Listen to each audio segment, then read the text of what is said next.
But when it comes to something as life and death important as to what to feed yourself and your family, I want to get at the truth. Britain is too fat and is getting fatter. People are clueless. I'm doing this because I'm a physician and I care about people and I want people to live long, healthy lives. I'm an advocate of an evidence-based diet, and that just so happens to be a plant-based diet. So it's the only diet ever proven to reverse heart disease, #1 killer here in the UK. If you refuse to improve your diet and lifestyle, you're going to have that disease for the rest of your life. That's why you have to take those drugs every day for the rest of your life. If you actually want to treat the cause, not only can you get rid of the disease, period, but it actually works better. But of course, where's the money in that? Researchers say it's particularly alarming in the developing world, where people are choosing to spend their increasing disposable income on fatty, sugary foods. There's this corrupting commercial influence in science in general, medicine and nutrition particularly. The system is just not set up to reward healthy behaviors. And unfortunately, what's most profitable happens to be what's least healthy. It's a highly competitive, highly secretive industry with one goal: food that is simply irresistible. They just try to kind of inspire people to fit some of the healthiest of healthy foods in their daily diets. That's what keeps me going, is how many people who, if they knew it, would change. So all we need to do, open up the mind and have people try it. And what's going to keep me in this for the long run, eating as many whole plant foods as possible. And that's when I retire. When I retire, it's not when everyone's eating healthy. Everybody's just informed.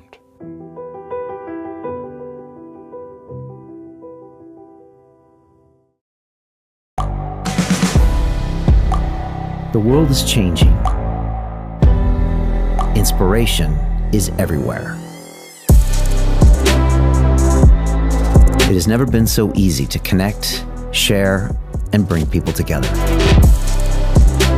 We're learning from others and finding the best in ourselves. Challenging our beliefs. Sharing our vulnerability. Overcoming our fears. Transforming ourselves so we can transform the world. How far can we go? This is London Real. I am Brian Rose. My guest today is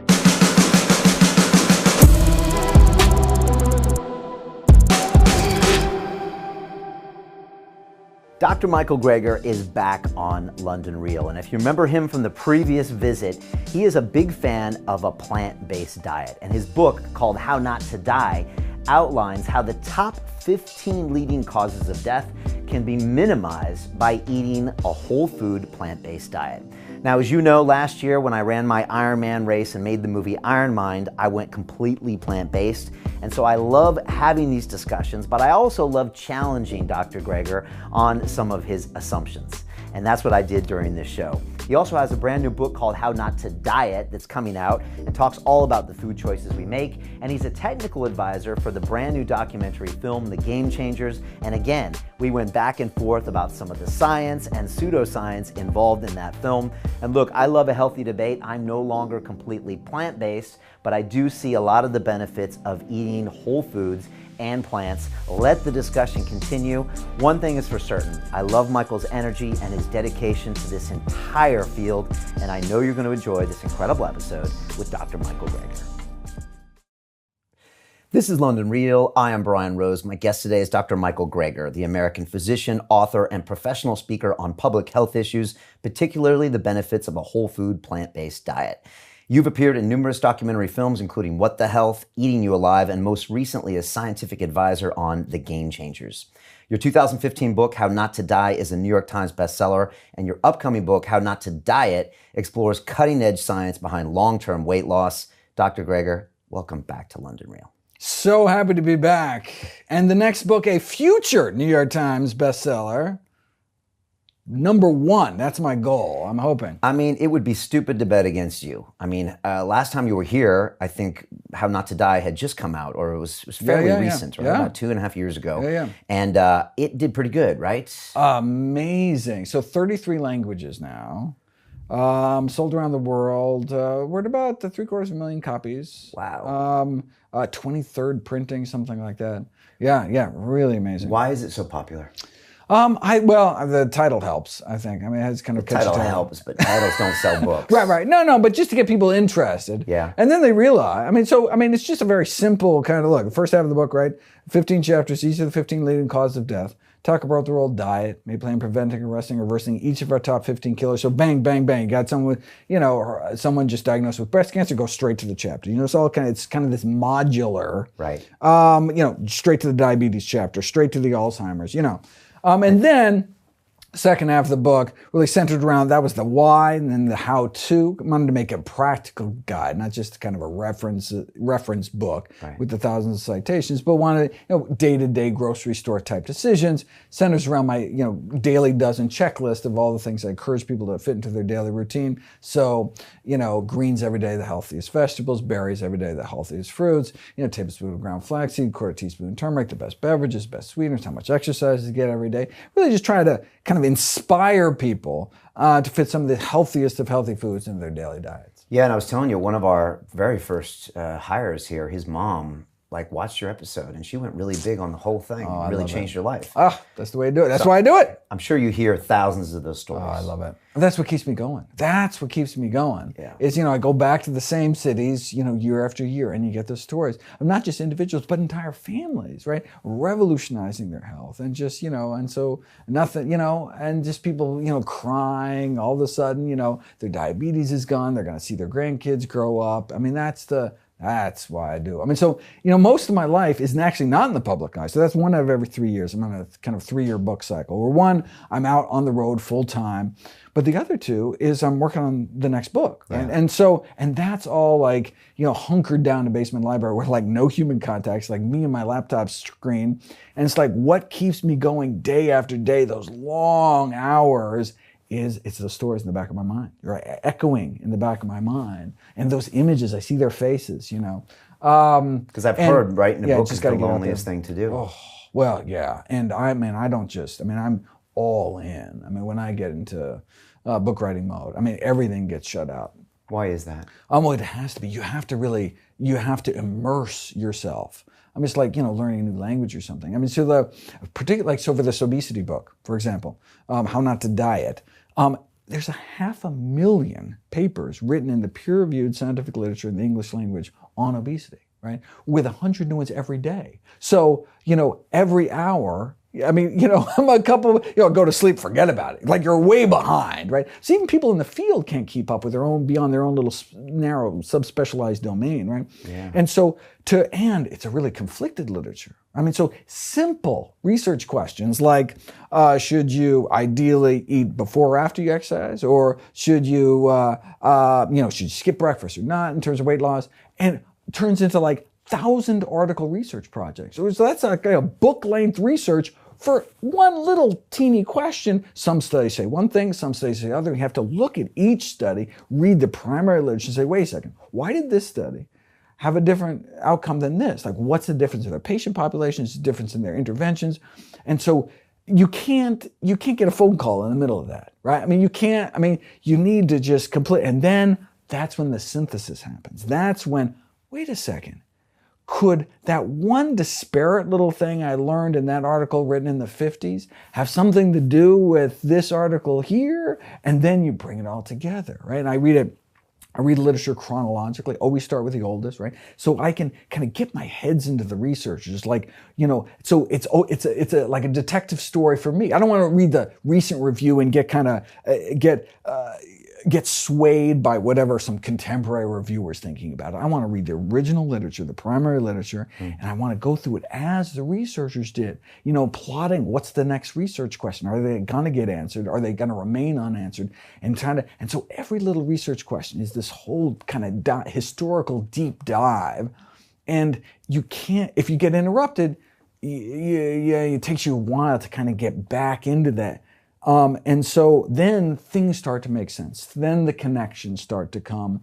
Otherwise, it's just another kind of superficial review that anyone could do. Yeah, you don't want to write that book, do you? So it's like a review of reviews. Okay, if you're writing a term paper or something, all right, you get the most recent meta-analyses, most recent systematic reviews, and you just say, okay, this is what the literature says. No, this is what these bunch of reviewers say the literature says, right? But when it comes to something as life and death important as to what to feed yourself and your family, I want to get at the truth. And as far as I could tell, this hadn't been done in the obesity arena. And so the harder it became, the more I realized how valuable the project was. Because, I mean, there's just no way, like a practicing physician could delve this deep. Yeah. And then, someone off the street, I mean, it's just completely, there's no way they could keep up. Did you ever think you're bitten off more than you could chew? Oh, yes. And in fact, I realized that after I started working on it. I mean, so I did it the absolute wrong way. I said, oh, look, I'm going to give myself a year to write the book. Like, I just couldn't just stand the thought psychologically. You had this book planned a while ago, right? Oh, yeah. You always I knew this like was coming. 5 or 6 years in the future. So I've got, I think I've got like the next 4 books planned out. Right. So that's the last time you were here, so. You had already talked about How Not to Diet and then How Not to Age. Yeah, that's the next one, 2022, right? And you still got other books already planned after that. Oh, yeah, absolutely. Okay. So I'm always, the research is always pouring in. I'm already doing it just to get videos up on the website. But it's the deep dive that happens. So I gave myself a year, and then I realized how much the literature was. And I said, wait a second, I can't do it in a year. I mean, there's no way. I mean, you could just parse it out. I can read, it takes me this long to read a study on average. It takes me this long to annotate it. It takes me this long. There's just not that many hours. And so even though I have this whole research team now, right, where I have 14 people churning through studies, I got people that will pull articles from any library in the world, basically. Right. And you're also publishing daily on your website, well, right? So that's the 3rd year. So 1 year I write the book. 1 year I go around the world speaking about the book. And that 3rd year is I script out 3 years worth of videos for Nutrition Facts. 3 so years. Little people know, yeah. right? So some video comes up, today's video. So people come up to me all the time. I love this morning's video. I'm like, what's this morning's video? Like, I don't even, because I may have scripted that video a year ago, and I just have to pray that broccoli's still good for you, that it's not outdated by the time that because there's no way I can do it all together. Okay. Yeah. Now, the How Not to Die concluded pretty much that plant-based is the way to not die from those 15 different ailments, right? I mean, it's the best thing we can do in terms of, so it's the only diet ever proven to reverse heart disease, #1 killer here in the UK, and in much of the Western world. Right. Only diet ever to reverse our #1 killer in the majority of patients. No other diet. So, I mean, if that's all a plant-based diet could do, then, I mean, reverse our #1 killer. Shouldn't that be the default diet until proven otherwise? So that's really where I ended that book. And the fact that it can also be so effective in prevent, arrest, and reverse other leading killers like type 2 diabetes and high blood pressure. I mean, it would seem to make the case for plant-based eating simply overwhelming. Right. And so that's really where it left. And the top 5 in that book were, like you said, diabetes, heart disease. What were some of the other? No, so number one heart disease, #2 cancer, right? And then depending on country we're going to, there's stroke, Alzheimer's, now up to actually 3, not for premature death, but for death overall here in the UK. Okay. Alzheimer's skyrocketed. Yeah, we need to talk about that today. Okay. I mean, so yeah. So you came to the conclusion of that book, and it's like, all right, plant-based for all this stuff. Now you go into this book, How Not to Diet. How do you remain agnostic while you're pouring through all the research and think, okay, I'm trying to find the best stuff, right? But you just wrote a book that said plants are the best stuff. Right. So how do you do that? And you've gone on record to say that nobody should ask you what to eat. They should understand it themselves, right? They should make the decisions themselves. Well, I mean, when they ask me, right. So certainly, but I don't even want them to ask my opinion. I don't have opinions. I mean, all I can say is I can show you what the science shows, right? Like, what do you think about this? What do you mean I think about this? Who cares what I think about this? Who cares what I eat? Who cares what? It's what does the science show, right? It's your body, your choice. You want to smoke a pack of cigarettes a day, go bungee jumping? It's your body, your choice. But as a physician, all I can do is share with you, based on knowledge and experience, people in your situation who continue to do X, Y, and Z, here are the predictable consequences of your actions. And then it's up to you. right? That's informed consent. That's all I care about. And that's important because, look, I spent a year plant-based last year doing my Ironman race. We made a movie about it, and it was great. But I also understood there's a lot of people get caught up emotionally in the movement. There's also the vegan movement, which I know you don't call yourself a vegan because you're like, I'm plant-based. Vegan tells you, I think you told me last time, what not to eat. Right. And what not to wear and that kind of thing. Right. And I've seen kind of a cult go around it, and sometimes people get very emotional, and that way it's not scientific anymore. And that's a little frustrating about the movement. There's a religiosity, right? There's this kind of... How does that make you feel? There's a zealotry involved. And the downside, and anybody, you come across something and you make this important realization. There's this natural urge to like, wow, I didn't realize this, and you wanted to go preach out and tell everybody about it, especially the people that you love, the people you care about. You want to go out and be like, wait a second, do you know that you don't have to die from heart disease? You don't have to, you can reverse your diabetes. Of course, you're going to have that passion, especially for those who's closest for you, that you want around for a little while, right? Yeah. But that kind of preachiness, no one wants to be told, what to do, particularly what to eat. Very personal decision. Very personal, right? It's tied into family and culture and absolutely. In America, it seems like you don't tell in America, just hands food up, is almost like don't should be one of the amendments, right? My right to bear arms and right to eat what I want. Right. Apple pies in our veins. Yeah. Right. All right. Absolutely. You're like you try to then stick really to the science. So it's all about the science, right? And so open at all times for any argument. So people, as you open in the bio, he's an advocate of a plant-based diet. I'm an advocate of an evidence-based diet, and that just so happens to be a plant-based diet. But that my loyalty is to the science. My loyalty is not to any particular finding. Okay. What if there was 100 studies that were published tomorrow with a billion sample size that said red meat was the best diet going forward? Then I'd tell people to eat steak. I tell people to eat steak. I appreciate that about you. Well, no. No. But that's just, you got to follow the science, right? It's like if smoking all of a sudden is going to extend my life. I don't like the stuff, but and look, I may choose not to smoke, but I tell people, we're wrong.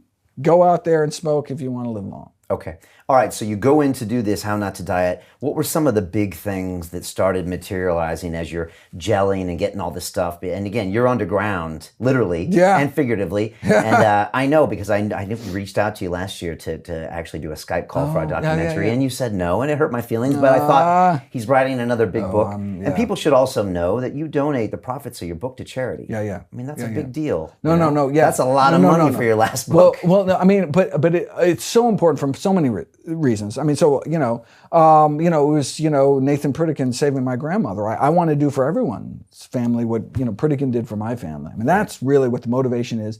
Yet there's this corrupting commercial influence in science in general, medicine and nutrition particularly, is, I didn't want to just get lumped in. So even if you're not selling some brand of snake oil supplements or foods, the fact that you're selling your book, you're selling your, then I didn't want to get, you're only telling people to eat X, Y, and Z because you want to sell a book telling people this X, Y, and Z, right? Yeah. I didn't want to have that conflict even that perceived conflict of interest. So it's like I'm doing this because I'm a physician and I care about people and I want people to live long, healthy lives, period, full stop. And that was very important to me. Where does that money go? So it's all, I don't even see, it's not that I donated to charity, it's in the book contract that it never comes to me, period. And so it goes to a donor advised fund and then, whatever, and then can go to any 501c3. Okay, gotcha. So it's kind of limited to U.S. nonprofits, but often you can find kind of U.S. affiliates elsewhere if you want to donate money around the world. And there must be a chunk of change if you're selling 750,000 copies of books. Even the advance for the new book, it was $1.5 million. And it goes into charity. Yeah, all charity. It's crazy. And then the royalties too. everything. Every penny. It's a lot of money. You mentioned Nathan and your grandmother. Can we tell that story really quickly? Just to give people some context. Because it's important for them to know that there is a personal side of you that motivates you. It's not. Well, this is how I came up. I would like to think, well, I'm just a scientist and I just found the science, right? But what drew me to even look into this was the story of my grandmother growing up. My dad's mom who, I was just a kid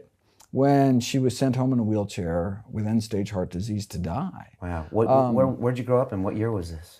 So this is in the 70s. Okay. I was like 9 years old. She was living in Miami, and her life was over. She already had so many bypass surgeries. She basically run out of plumbing at some point. You get so scarred up inside, you can't even go back in. And so there's nothing more the medical profession would do, send her home to die, age 65, right? And then on 60 Minutes, there was a story about this guy, Nathan Pritikin, who was starting this new clinic up in California, claiming he could reverse heart disease with diet, which the fact that heart disease reversal, period, was thought impossible. I mean, just thought you get worse, and you die. Like most people think of diabetes today. You get worse, and you die. And then he came out and said, no, we can actually reverse heart disease, open up arteries without drugs, without surgery.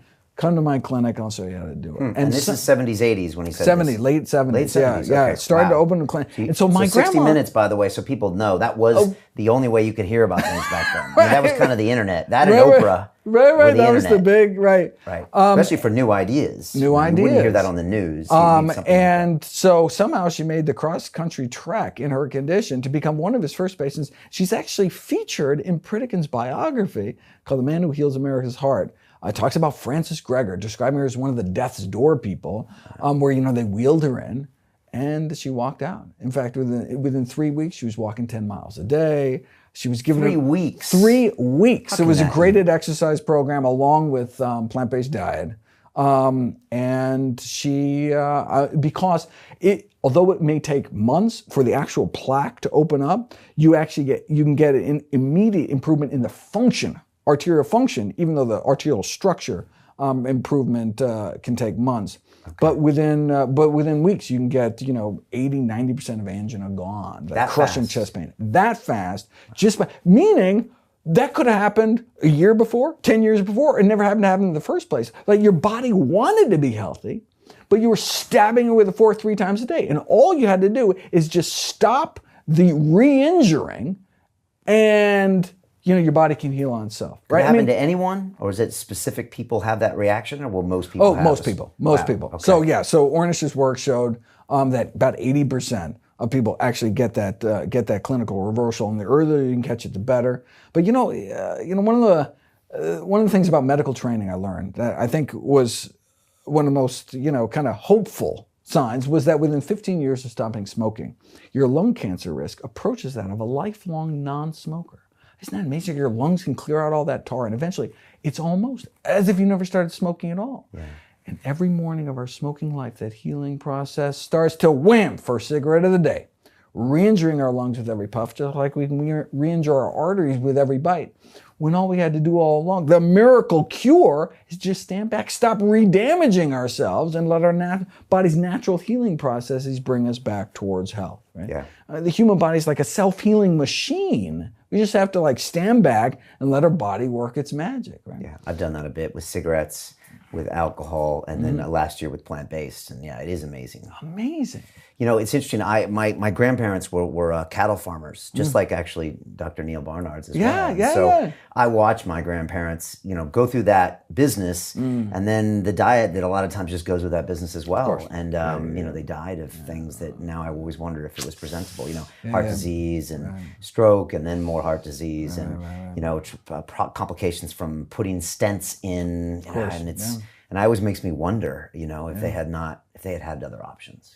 I don't know. I mean, but we didn't know back then, but now we do. And we've known since Ornish's first randomized controlled trial in 1990, July 21st, 1990. So for decades, we've known this. Yet in the States, hundreds of thousands of Americans continue to die needlessly from this preventable, arrestable, reversible condition. Right. And even when you're in the hospital for those diseases, they're feeding you the food. Unbelievable. I can't get you started about hospital food. Oh, yeah. In fact, I was just scripting a video on hospital food, and actually most of the research on there is from the NHS. Really? And it's not just the patients, but the staff too are living, out of the vending machines, right? And actually, I mean, they used to sell cigarettes in the gift stores of hospitals, yet The medical profession actually led the charge to eliminate cigarettes out of hospitals. And actually the first kind of occupational setting that eliminated smoking was the hospitals. And so it would be nice to see them take that same kind of initiative and get the junk out of the hospital. So for example, in California, you're not allowed to sell soda in vending machines in public schools. Yet you go to the pediatric hospital, and you can get all the soda you want. In fact, they may have McDonald's or Krispy Kreme right in the actual hospital. Wow. And it's just like, what message are we sending when the bacon and eggs, you just had your chest cracked open, and that's what you get the next morning? I mean, it's the message we're sending. Right, so that'll be one of your projects in the future, or you're constantly making videos about it. Okay.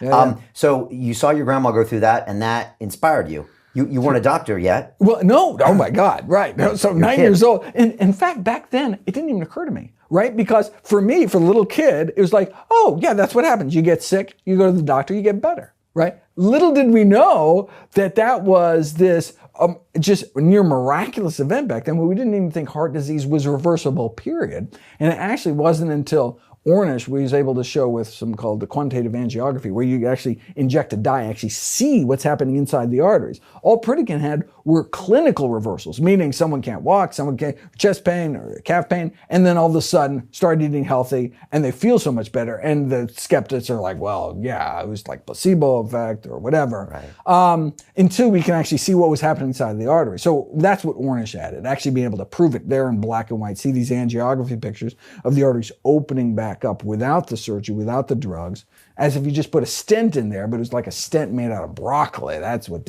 opened that thing up. And yet you could walk around and ask the average American today how they could save their grandma or their dad from heart disease, and they would not believe a plant-based diet. They would just say, well, it's in my family. Well, yeah, you know what else is in your family? A lousy diet. that's what falls in.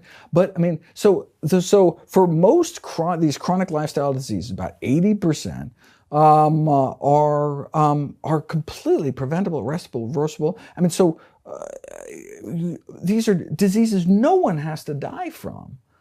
So that's most of what comes into a GP's office is diseases that could be reversed if the GP had the knowledge and could convey that to the patients in a way that would convince them to eat healthier. But what they usually do is write a script, right? And then they put you on a medication. Right. Which treats the symptoms, right? So, the symptom of having high blood pressures, that's a symptom of having diabetes. So you can control the symptoms. So high blood pressure, that's a symptom of disease, stiffened, crippled arteries. And so, yeah, you can artificially bring the blood pressure down. And look, if you refuse to improve your diet and lifestyle, well then, yeah, having lower blood pressure reduces your risk of stroke and kidney failure, etc. But you're going to have that disease for the rest of your life. That's why you have to take those drugs every day for the rest of your life. If you actually want to treat the cause, not only can you get rid of the disease, period, but it actually works better, right, than just trying to deal with the symptoms. But of course, where's the money in that? So is that ignorance of the doctors, or is there a financial incentive, or sometimes it's hard to tell? It's the system. The system is just not set up to reward healthy behaviors. Doctors in the States aren't reimbursed for counseling patients on eating a healthier diet. Right. And here, if you have 10 minutes with a patient, yeah, you can write a script, but can you really, talk to them about, what's in their cupboards at home? The system, and the same thing was like, why do we sell junk food? Why do we sell junk food? It's not like the CEO of Coca-Cola is sitting around thinking, how can I add to the childhood obesity epidemic? They're thinking, how can I satisfy my stockholders in the quarterly, and how do you do that? Dirt cheap ingredients, right, which is subsidized by taxpayers, sell for a couple bucks a bottle. It's like pure profit. Whereas produce, right, the healthiest foods, goes bad. It spoils. It's like the worst thing to sell, right? It's not a branded product. Even a broccoli grower is not going to put an ad on TV for broccoli because you just buy your competitor's broccoli. Like, there's just, the whole system is set up. You want a snack cake that sits on the shelves for a few weeks. Now that's how you make money. Yeah. And so it's not like there's this like conspiracy to make people sick. It's just there's a conspiracy to make people money. The system is to make people money. And unfortunately, what's most profitable happens to be what's least healthy. Yeah. And same thing in the medical field. All right. I mean, the most profitable thing as a primary care physician is what's called a blood pressure check. It's actually the most common primary care appointment. Is someone has high blood pressure, on blood pressure medications. You come in, check your blood pressure, we tweak your meds. Right. Simplest thing. Doctor can do it in their sleep. Right. Easily billable. Right. The drug company's happy. Everybody's happy, right? I mean, it just makes money for everybody. It's a big profit margin. The insurance company reimburses it. Everybody. I mean, it's like all, but, and so to come and say, well, no, wait a second. You don't have to be on these medications because you can get rid of the disease, dramatically decrease your, risk of these endpoints. But it's just, there's no hooks there's no profit motive driving that end. And so all we have is the science. All we have is the information to be able to inform people. And it's just going up against these, really powerful industries. Right, but people are listening because they're reading your books and you see people making changes. Yeah, it's just amazing. It's just going against a system that blocks it. Right, but I mean, that's what keeps me going is how many people who, if they knew it, would change. I mean, there are some people, a lot of people, it takes a lot of different, like the 10th time they hear about something, they start looking into it. But there are people who once they know, the next day, that's it. They're done, right? And how many people are there out there? And they just haven't heard, right? I mean, until everyone, that's when I retire. When I retire, it's not when everyone's eating healthy. Everybody's just informed, right, of the risks and benefits. They know, and then they make their own decision. Look, make whatever decision you want. But the fact that, the food industry is trying to confuse people, right? Intentionally trying to muddy the waters, and you get all these conflicting messages. That's what I can't stand. I'm like, once you know the science, then make up your own mind. So the food companies are playing a little fun and games with the this and the that, and the bacon is good, and the diet foods that have the sugar in it. So you're coming up against that. All right, let's talk about the movie Game Changers. Yeah. You were scientific advisor to that. Amazing. I'm guessing that is an attempt to put out some ideas and messages in visual form to kind of counteract everything that's happening from the food company. Tell me you've seen the movie. I saw it. I saw a screener this week. Okay. Yeah, because James Wilkes was going to be here. And so, yeah, I saw the movie. As far as I'm concerned, it is the single best piece of film ever put out by the plant-based movement. I mean, so basically, it has. There's lots of resources More so than out What there. the Health and There's Cowspiracy. That all has the information. Or Forks Over Knives. It has the information. It has the stories, the amazing life-changing stories. But what was lacking was that polished Hollywood production value, right? Take that amazing, all the science, the amazing stories, and then, put it in like and have enough money to really make a real documentary of it. I mean, not to put any of those others down, but people love those documentaries, not because they're great documentaries, but because of the information.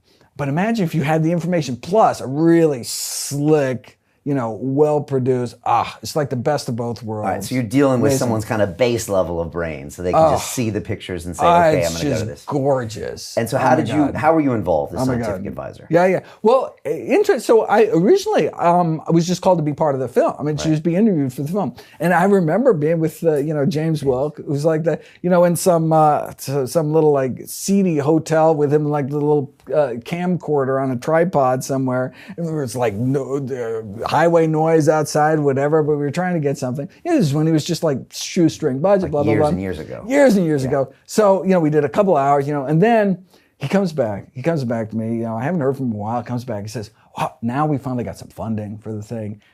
We need to reshoot all the footage. I feel bad that we went to it, but I really want to get you in the film, right? Okay. So we go back. We do the whole thing again, right? Research, hours of, okay, but we get it all down. Okay.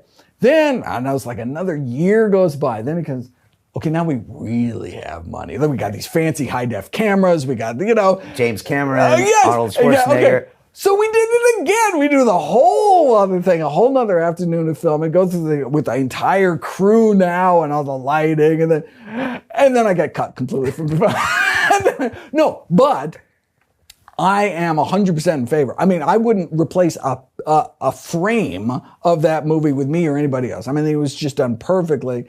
But I would have rather seen you in that. But the role that I was able to play is just to go through and make sure all the science is set. Okay. And so, that was very important to me.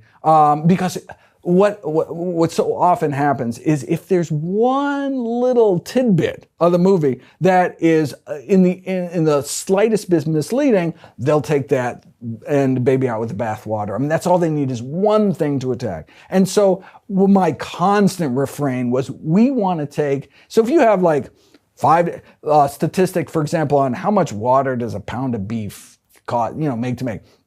And you could get like the USDA number, you could get like the environmental Greenpeace number, or, the industry has their way skewed in the other direction. What statistics should we take? Well, we take the industry. We go bend over backwards to take the most conservative possible statistics, because then we are just untouchable, right? The science is so strong. I mean, by taking the weaker statistic or the biased statistic, you're almost saying like, yeah, the evidence is so weak, we have to exaggerate. No, it's so strong, we can under-exaggerate. We can go the opposite direction and still just have this overwhelming. So, I mean, that was my constant push. Let's just absolutely use the most conservative, and just trying to keep it, and everything cited to the teeth. I mean, that was just super important to me, because I knew how, as the movie evolved, I knew what an important tool it was going to be, and I did not want it to be dismissed over some, some carelessness. Okay. Have you been hanging out with James Cameron? Oh my God, no! But I've talked to Susie, his wife, and they're really big into the plant-based movement. Oh, super sweet folks. Yeah. And it's really from a more of an environmental standpoint. I'm seeing that a lot on college campuses these days. Okay. Is people are telling me they're going for the environment. Like that's totally new to me. Very plant-based for the environment. Okay, yeah, gotcha. Plant-based for the environment. Yeah. Look, I saw the movie. It was very beautiful. Yeah. The only problem I had is I felt that sometimes they were rolling out these beautiful athletes and showing them on screen when I didn't think they necessarily represented the top athletes in the world. That's what I didn't. So there's a strongman on there, but he's not one of the world's strongest men. And there were some Olympic athletes on there, but they weren't the top athletes. And so for me, I was like, okay, you can find some correlation, but I don't see the causation. That's what I didn't like. And I thought some of the science stuff was a little gimmicky, and the erection stuff, I thought that was a little gimmicky. Oh my God, that was awesome. That was totally my idea. That Really? was my idea to do that. That makes sense. Oh my God, that was That makes brilliant. sense. Okay. So the all you need to do, I mean, the current culture as now is you need meat for protein. How could you possibly build muscle without? So to counter the culture, all you need is a single example of one person anywhere building any amount of muscle, and then you can't build muscle without meat. Is right. I mean, that's what you need. We are so far on one end. I guess so. All you have to do is like, wait a second. Can you have any endurance? Can you have any strength? That's all we need to do. So and I think it showed it beautifully. Appeal to the lowest common denominator. But that's it is. Have you been out on the streets? Yeah, maybe Are you're these right. people in life? I mean, I live in London. That's my problem. I mean, no, but look, I talk to people on flights all the time. I'm stuck on a 7-hour flight, and I strike up a conversation. It's like people are clueless. I mean, just these real, just they don't know anything about nutrition. And that's the way the industry likes it. Wants people confused, so they throw up their hands and eat whatever's put in front of them. That's the way the system is set up. So, I mean, that's all we need. That's all this movie had to show. You could do it. Right? It is possible to not drop over dead by not eating these foods. And then, the erection study, which I will take full credit for. Oh my gosh. No, it's actually being done now in a real setting. And it didn't purport that there's some, but just to show how dramatic, one meal. Right, that's wild. Come on, and it shows to the arterial function. Right, it's not that they're clearing out their plaque, but just shows your arteries function better. And it plays to the lowest common denominator of someone's manhood. Come on, Michael, you're better than that. What do men care about? Right? No, especially young men. Look, when I go speak at a high school, right? Yeah. Breast cancer is going to go over their head. I'm going to talk about stroke, dying of a heart disease. That's what grandparents like. Okay, so I talk about athletic performance. I talk about acne. I talk about, about things talk about erections. That's what young men care about. Okay. Right? All right. Okay. I get it. All right. I get it. Look, What you got to do it. I get it. You know, that's fine. The blood and the plasma's cloudy. I was just like, my scientific mind was like, all right, one looks cloudy, doesn't look cloudy. Your blood is a milkshake after drinking, after eating Where's a the science, cheeseburger. though? I'm looking at it, so I got these unscientific guys that say it looks cloudy. I mean, does that? But mean... it is. There's actually something called lactescence. Okay. And so that's the cloudiness or the milkiness of your serum. Okay. That's what happens after you eat a meal. Does That's that how much mean- fat is in your. And the consequences of that fat are the insulin resistance and arterial crippling and all these downturn. So we're just trying, but otherwise, it's numbers on a screen. It's numbers in a graph, right? How can we take numbers in a graph and actually make some kind of visual impact of it? That was I get it, but I would and say you can do it yourself. But there were no spin down your blood after a cheeseburger, maybe and you're I like, will, and I'll what? look at it. Yeah, I mean, okay, whatever. All right, but also, I mean, there weren't that many top athletes in there. There's not the top of their games. There were just a few select choices. Well, maybe. You took a runner that looked good. Maybe God they bless her. should You look a try- strong man who's maybe not at the top they of the should strongman game. Maybe these athletes. Maybe. But you know what I'm seeing saying. this would. You took one mixed martial arts fight between a vegan and a meat eater, and he happened to lose. Maybe so all we need to do, open up their mind and have people try it. And then, so why are people eating the way they are? They're eating the way they are because they were taught this is what you eat to be strong. This is what you eat to be fast. This is what you eat for endurance, right? Yeah. And so just to open their mind, say, wait a second, you can eat this, and still be at the top of your game. Well, maybe I'll give it a try. And so, in that sense, cool. I get it. Thank you for explaining it to me because I was having a few issues, and I respect you a lot, and I respect what you guys are doing. And look, I went plant-based for a year. I ran a goddamn Ironman triathlon plant-based. So like maybe you're preaching to the choir a little bit, and I was looking for something else. So I get why you're doing it. A lot of great minds, and it's good to have that question in people's minds. So I'll give you that. I'll give you the pass. I know it's going to blow up on Netflix. I know it's already blowing up on iTunes. It's going to go crazy. So congrats. I would have rather seen you in that movie. Oh my God. Well, maybe I'll be in some goofball DVD extra or something. I don't know. Maybe. Okay, that'd be good. Can I tell you about my experience on plant-based last year? And then I want to get into the book a little bit more. Okay, So last year, I had someone sitting in that leather chair. His name was John Joseph. He's the lead singer of the hardcore punk band, the Cro-Mags. Been plant-based for 30-some years. Amazing. Because he was a Hare Krishna monk back in the day. And he's also done 10 of these Ironman races, which are these really long distance, Insane. 12, 13-hour races where you swim and you bike and you run. And so he got in the chair and he was looking at me funny and he said, Brian, I want to challenge you to do a half Ironman. You got 90 days to train. And I was like, you must be crazy because I had never done endurance training. I mean, I was in okay shape, but I had never done long distance swim or run or anything.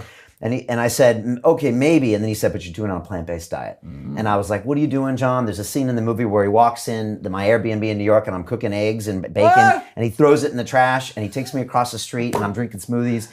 And he said, Brian, you're going to not get injured. You're going to be a better performance. And I'm 47 years old at the same time. And I didn't believe him, but I like John a lot. And, he really knows his science. He has a great book called Meat is for Pussies, which again, really kind of addressed this whole, I got to eat meat as men. Yeah. And I appreciated him writing that book and getting in trouble for the title and all that stuff. Although apparently the publisher was their idea. Anyways, so I started eating plants. I told my wife, she freaked out. She's originally from Bulgaria where, she didn't know anything about plant-based diets.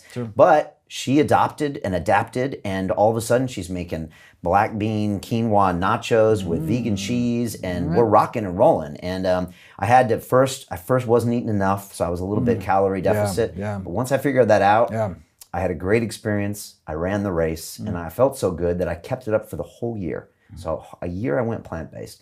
And towards the end of the year, I just asked myself this, Michael. I said, am I doing this because I'm dogmatic, or am I doing this because this feels like the best nutrition? And I have a history of doing things because I'm dogmatic, or doing things until they kill me.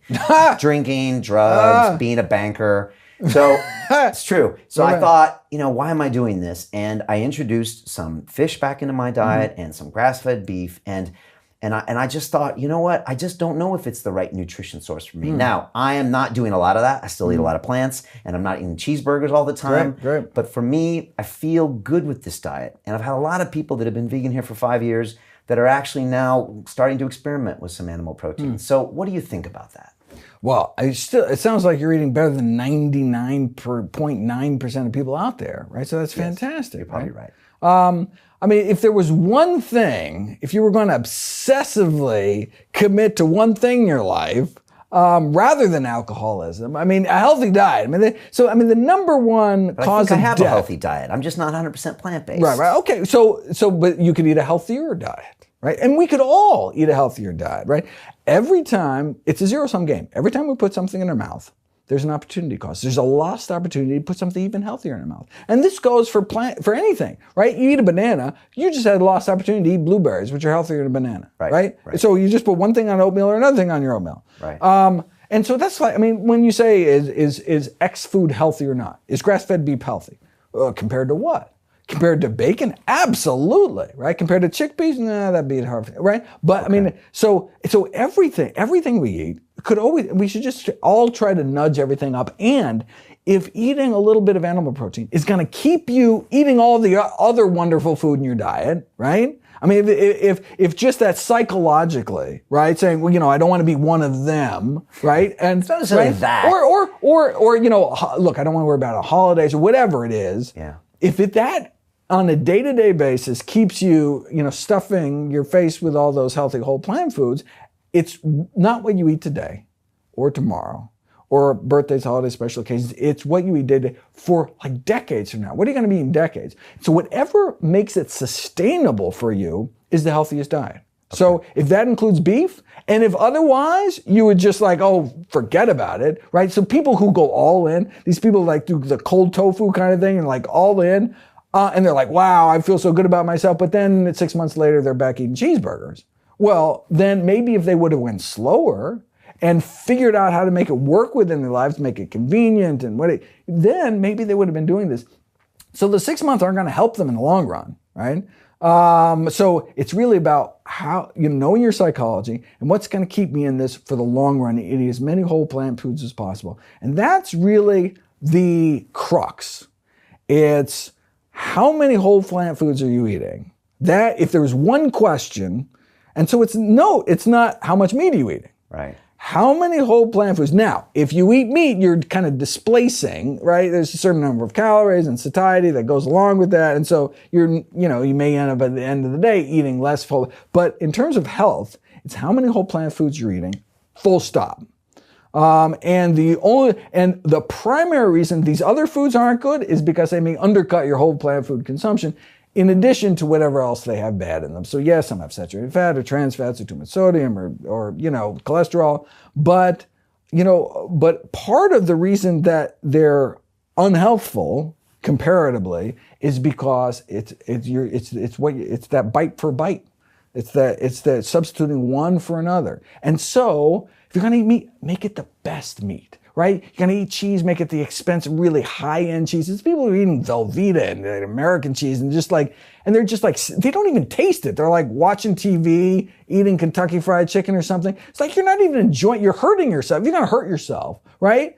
Then you might as well, right, have the best scotch or whatever, right? Then, but that's the worst of both worlds. It's you're not even deriving any pleasure from it, right? So look, if you're going to eat chocolate, eat some really good chocolate. And then it's going to be expensive. And so you're not going to get a lot of it. And it's going to be a special occasion. And it's going to be, and your body can bounce back from intermittent insults. It's kind of the day-to-day stuff that really builds up. Okay. Now, if I go out and shoot an elk and eat some wild elk, and that's a whole nother thing that you can get mad at me about, but are you definitively saying that is going to hurt me, having that meat, as opposed to having a whole food? That's absolutely the healthiest. So elk and moose, 2% fat by weight.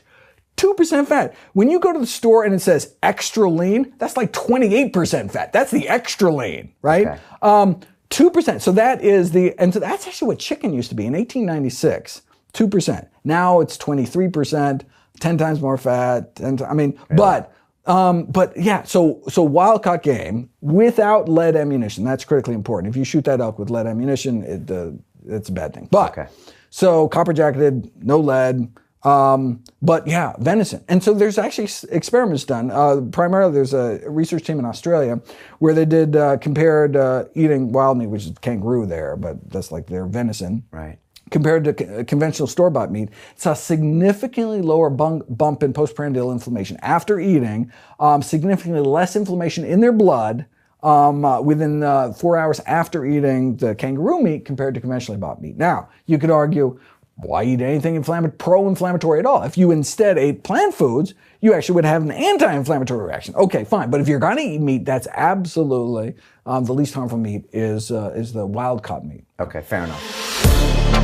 To continue watching the rest of the episode for free, visit our website londonreal.tv or click the link in the description below.